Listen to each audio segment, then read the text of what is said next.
맹인모상이라는 사자성어가 있습니다. 이렇게 씁니다. 쉽게 풀이하자면 장님 코끼리 만지기입니다. 옛날 인도의 한 왕이 맹인들을 몇 명 불러서 코끼리를 만져보게 했습니다. 코끼리가 어떤 존재인지 알려주고 싶었죠. 그리고 물었습니다. 자, 코끼리가 어떻게 생겼느냐? 상아를 만져본 사람 말합니다. 코끼리는 무처럼 생겼습니다. 그러니까 옆에 사람이 아닙니다. 코끼리는 키처럼 생겼습니다. 귀를 만져본 사람이 말합니다. 그러니까 다리를 만져본 사람이 말합니다. 아닙니다. 코끼리는 절구공이처럼 생겼습니다. 옆에 사람이 아닙니다. 등을 만져본 사람이 말합니다. 코끼리는 평상처럼 생겼습니다. 배를 만져본 사람 말합니다. 아닙니다. 코끼리는 장독처럼 생겼습니다. 꼬리를 만져본 사람이 말합니다. 아닙니다. 코끼리는 굵은 밧줄처럼 생겼습니다. 서로 빡빡 우기고 있습니다. 누구 말이 맞을까요? 어떻게 보면 다 맞는다고도 볼 수 있겠죠. 다 코끼리를 만져보고 하는 말이니까. 그러나 그 누구도 바르게 말했다고 볼 수 없는 거죠. 이들은 코끼리를 정말 아는 것일까요? 아니면 모르는 것일까요?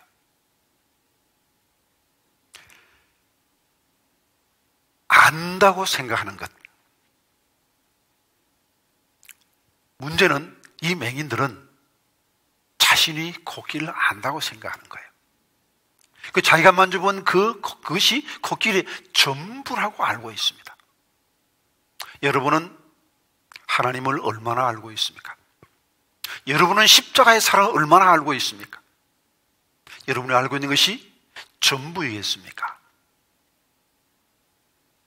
사순절 십자가를 깊이 생각하는 시간입니다. 아니 십자가 내가 다 아는데 십자가 사랑 다 알지?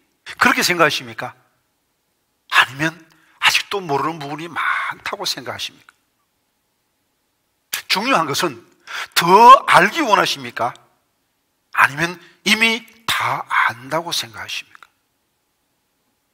십자가의 그 사랑의 넓이와 높이와 깊이가 얼마나 어마어마한지 평생을 묵상해도 다 알지 못할 겁니다. 오늘 본문 속에 우리는 두 부류의 사람을 보게 됩니다.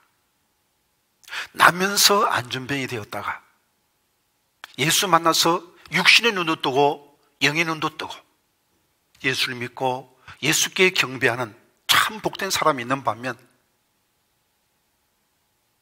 스스로 본다고 생각하는 바리새인들, 스스로 질 안다고 생각하는 바리새인들은 직접 예수를 만나고 직접 예수의 설교를 듣고도 아무런 변화를 체험하지 못합니다. 그리고는 예수께 아무 도움도 받지 못하고 그 구원받을 수 있는 영적 눈을 뜰 수 있는 절호의 기회를 놓쳐버린 그런 안타까운 무리들이 있습니다. 제 소원은 적어도 승리교회 성도님들, 오늘 영상 예배 들은 여러분들 중에는 이런 바리새인 같은 어리석은 사람이 없기를 바랍니다.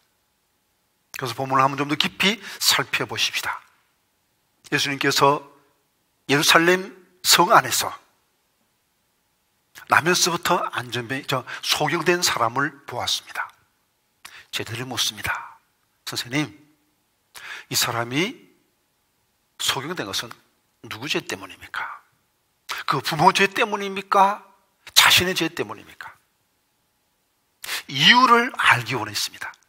그러나 예수님은 이유에 대해서 말씀하지 않고 그를 통해서 하나님이 하시고자 하는 일이 있기 때문이다. 목적을 말씀하십니다. 나면서부터 안전병에 대해서는 참 억울합니다. 왜 내가 왜 내가 소경이 되어야 합니까? 답답할 수 있겠죠. 그러나 하나님께는 계획이 있다는 거죠.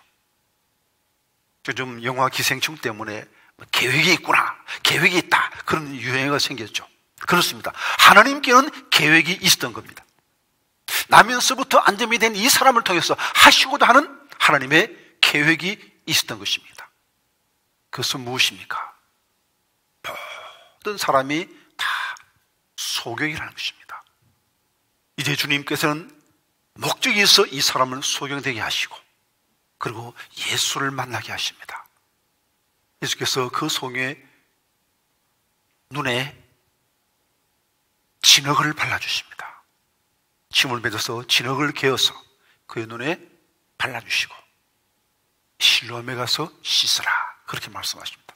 실로암은 히스기야가 아수르의 공격에 대비해서 만든 그런 기온의 샘물을 끌어온 그런 연못입니다. 이렇게 생겼습니다. 예루살렘 근처에 있는 그 실로암에 가서 씻고 오라. 자, 그러면 여러분이 이 사람이라면 어떻게 하겠습니까? 난데없이 어떤 사람이 그냥 눈에다 진흙을 바릅니다. 기분 좋겠습니까? 어떤 사람이 여러분 눈에 진흙을 바르면 기분 좋겠습니까?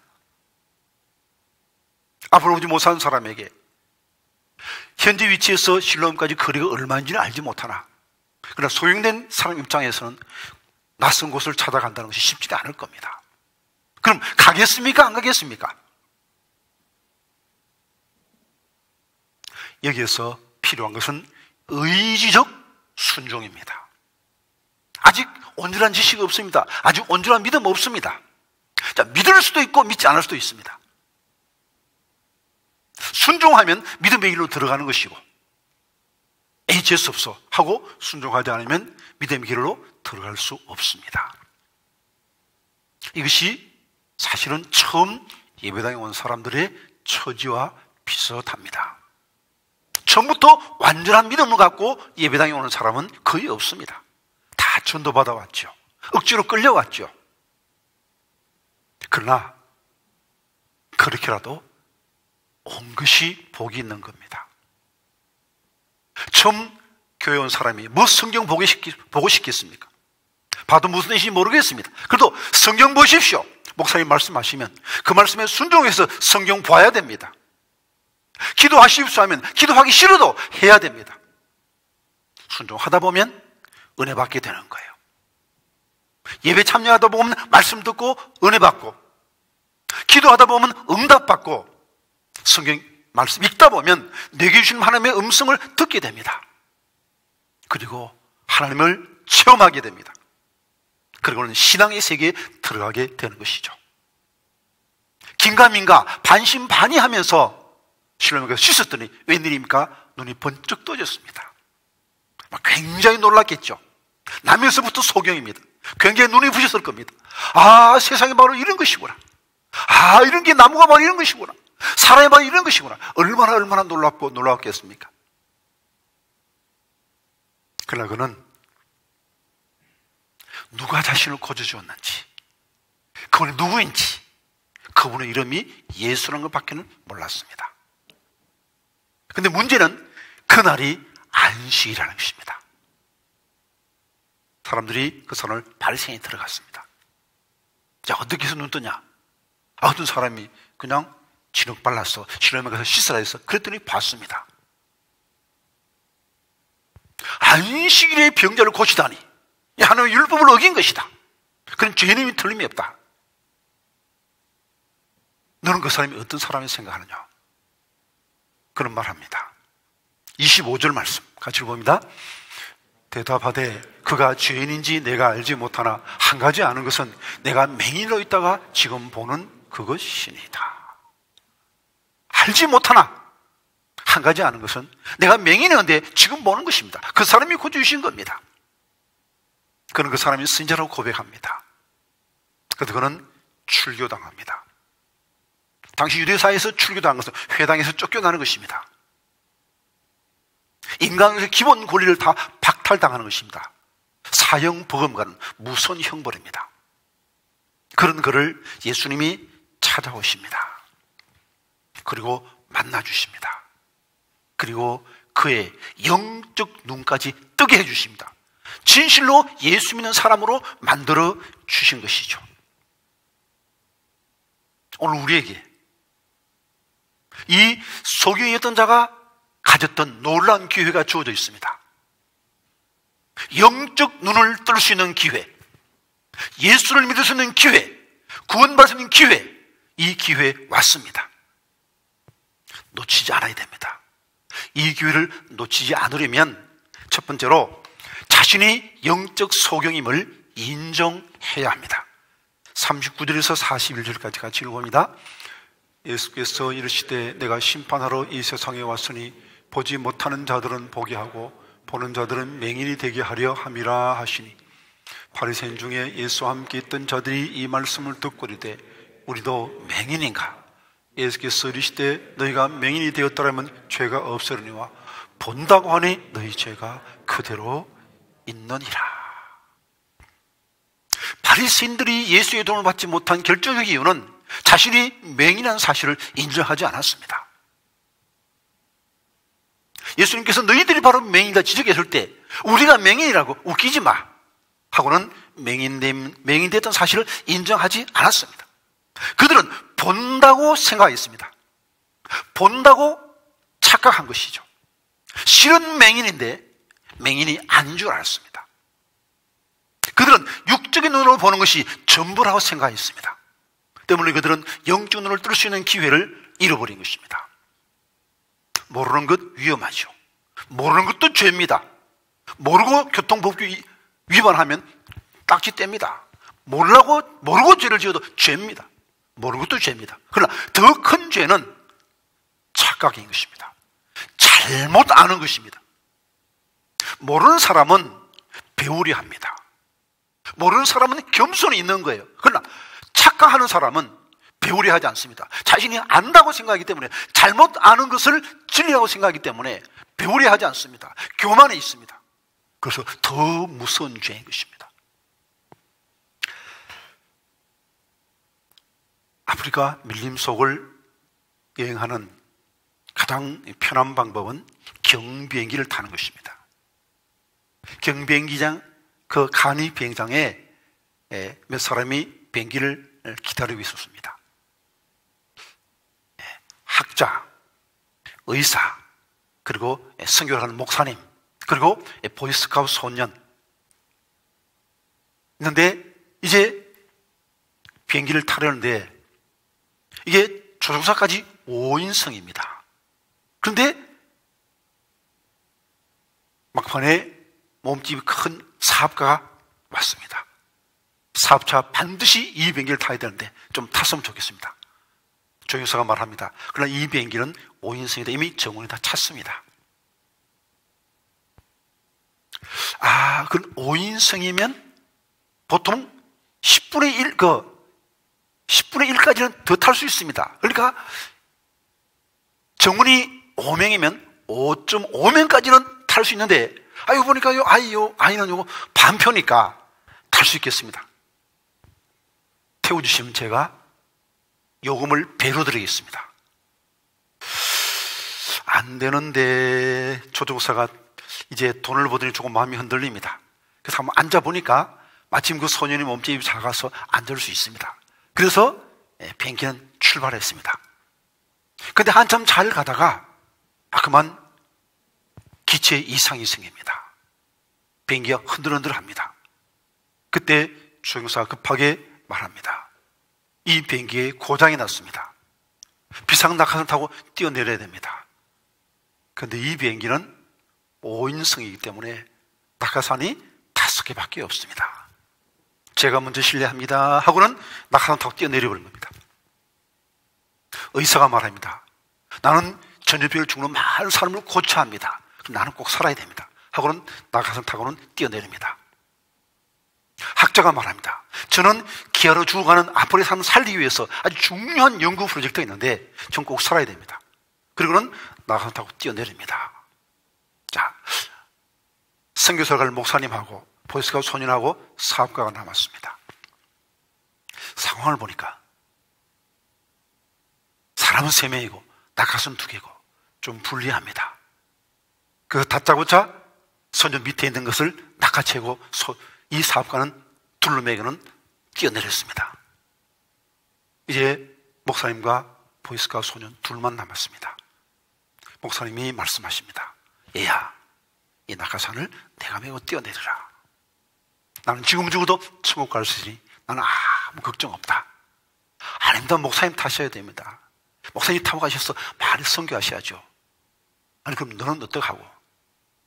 저건 제 거 메우면 되죠. 아까 그 사업가가 타고 뛰어내린 건 제 배낭이었습니다. 배낭을 낙하산이라고 생각하고 뛰어내리면 안 죽습니까? 배낭과 낙하산을 구분하지 못하는 사람은 낙하산을 아는 겁니까? 모르는 겁니까?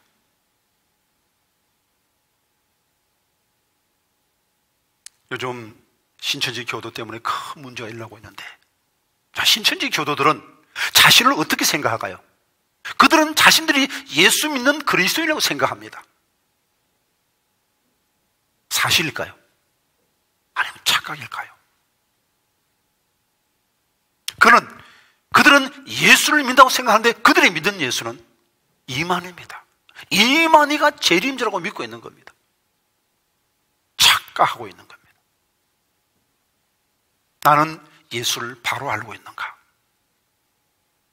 나는 예수를 바르게 믿고 있는가? 다시 한번 점검해야 됩니다. 더 깊이 있게 성경을 읽고 더 깊이 있게 기도하면서 이번 사순절 기간 동안 나는 예수를 바로 알고 있는가? 다시 한번 확인할 수 있기를 바랍니다. 두 번째로, 우리가 이 구원의 은혜를 잡기 위해서는 예수님을 더 알고 싶은 소원이 있어야 됩니다. 35절에서 36절 말씀 같이 읽어봅니다. 예수께서 그들이 그 사람을 쫓아냈다 하는 말을 들으셨더니 그를 만나사 이르시되 내가 인자를 믿느냐? 대답하되 이르되 주여 그가 누구시오니까 내가 믿고자 하나이다.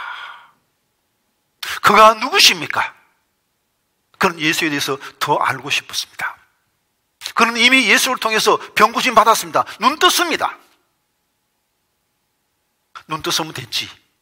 그가 어떤 사람이 나하고 상관없다 그렇게 생각했더라면 그는 예수를 믿을 수 없었을 겁니다. 육적 눈은 떴지만 영적 눈은 뜰 수 없었을 겁니다. 근데 그는 체험했습니다. 그래서 그것으로 만족하지 않았습니다. 예수를 더 깊이 알기를 원했습니다. 나름대로 신앙생활을 해서 기도 응답 받은 적도 있을 것이고 또 방언을 비롯해서 여기까지 은사를 체험한 적도 있을 겁니다. 그러나 그것으로 만족해서는 안 됩니다. 더 깊은 진리의 세계를 들어가야 합니다. 더 확실하게, 더 분명하게 예수가 누군지 알아야 됩니다. 여러분이 알고 있는 그 예수에 대한 지식, 하나님에 대한 지식 얼마 정도입니까? 충분히 알고 있다고 생각하십니까? 아니면 더 많이 알아야 된다고 생각하십니까? 안다는 이 단어는 히브리어로는 야다입니다.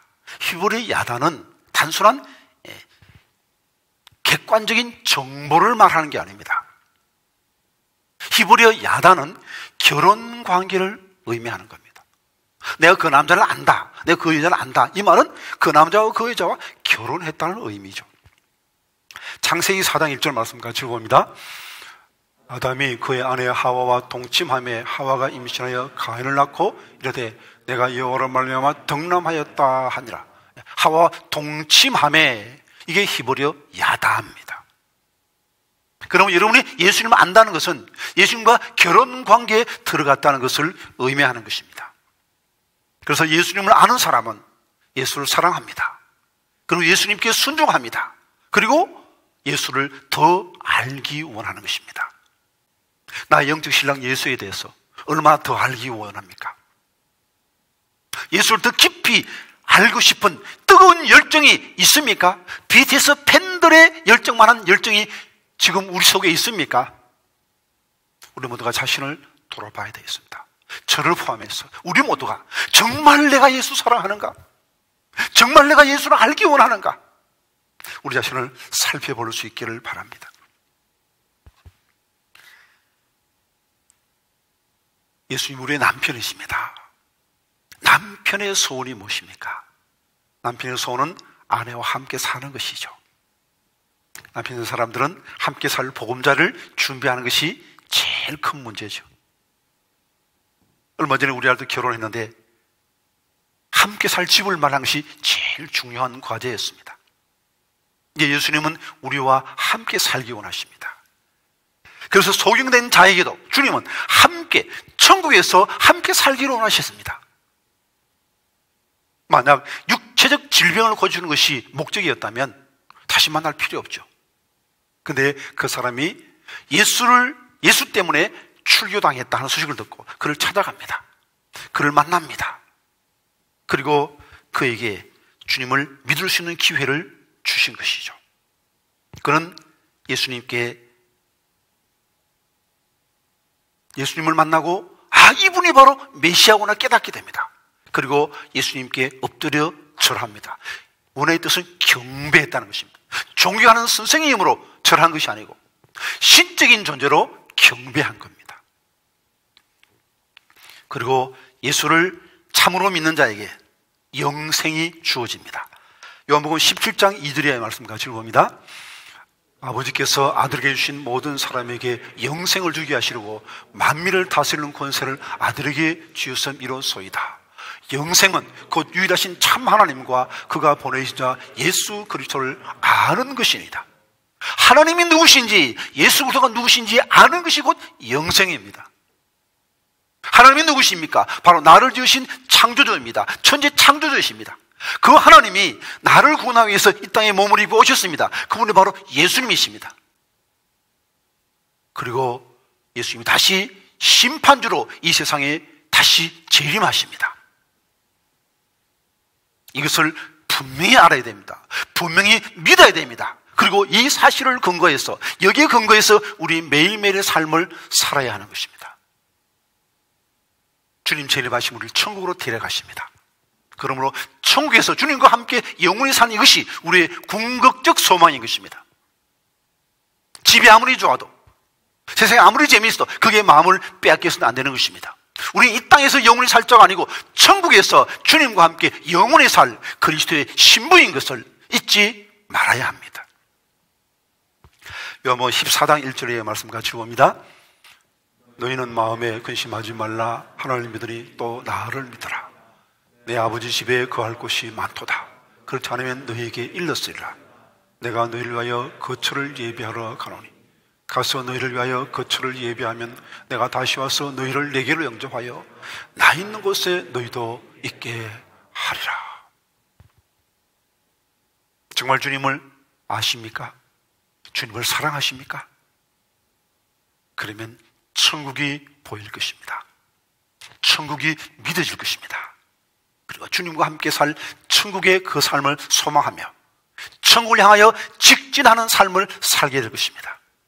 이것이 가장 큰 우리의 소망입니다. 이 땅에 우리가 아무리 큰 부귀영화를 누려도 그것은 가장 좋은 것이 아닙니다. 가장 좋은 것은 아직 오지 않았습니다. 가장 좋은 것은 우리 주님이 재림하신다는 것입니다. 가장 좋은 것은 이 주님과 함께 천국에서 영원한 사랑의 삶을 산다는 것입니다. 이 소망 있기에 우리 세상에 어떤 일이 나서도 걱정할 필요 없습니다. 우리 주님의 사랑과 우리 주님의 능력 안에서 어떤 일이 일어나도 이것이 다 합력하여 선을 이룰 것을 믿기 때문입니다. 로마서 8장 28절 같이 읽어봅니다. 우리가 알거니와 하나님을 사랑하는 자 곧 그의 뜻대로 부르심을 입은 자들에게는 모든 것이 합력하여 선을 이루느니라. 이 코로나19의 이 고통까지 합력하여 선을 이룰 줄 믿습니다.